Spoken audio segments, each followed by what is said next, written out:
I'm pretty sure I ruined this rug. At least that's what's going through my head in this moment. It's not often that I think or feel like I've messed something up, and this is definitely one of those times.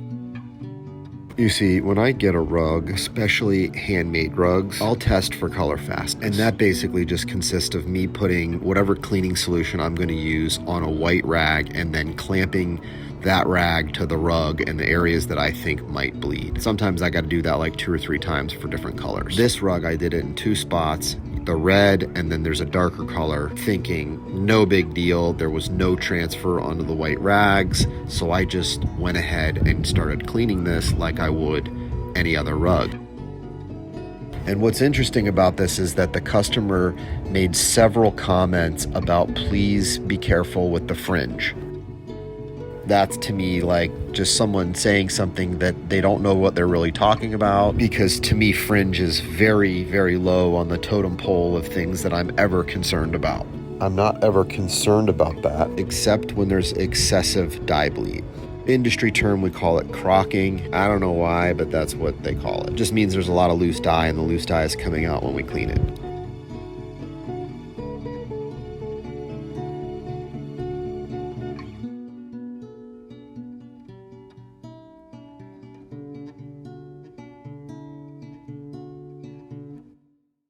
The issues really arise in the drying process, and I'll go over that in a minute. Now, the reason this is such a big issue is because when I test for dye bleeding or color fastness before I clean a rug, if I get that transfer, my whole process is different. I use different cleaning solutions. I use additives. I'll put stuff in my fresh water tank to make sure that the product is in all of the water that I'm using. I didn't have a chance to do that because I had no idea that all this color was going to come out. So there was a moment when I started cleaning this, I'm frantic. I was freaking out, legit freaking out. This isn't a Walmart rug or a Home Goods rug. This is a very high quality handmade rug that's been in the family for at least 2 generations. Needless to say, it's not a rug that can be replaced. It's not something I could buy at a store. I could probably source it from somewhere, someone that has a similar rug, but getting this rug would be very unlikely.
So during my cleaning process, I do my best to rinse out a lot of that loose dye. So that way when I put it into the centrifuge, I don't have to worry about that dye passing through the different layers of the rug. We call it stamping or tattooing. It's basically the dye is getting forced at like 2,000 RPMs through the different layers of the rug.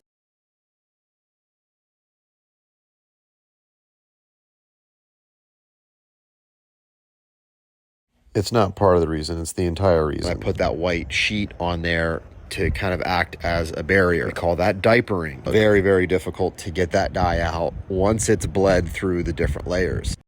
It's also a very bizarre sight because you can literally see the pattern of the rug on different layers where the pattern is not supposed to be.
And I'm about to show you an extreme case of that. And this is the reason I put a sheet there. You can literally see the design on the sheet. So here we go. Get ready for the big reveal. I feel pretty good about it. I don't think there's any dye. I did a pretty good inspection on it. I don't think there's any dye bleed. And honestly, I'm really surprised. And I'm really happy with the result.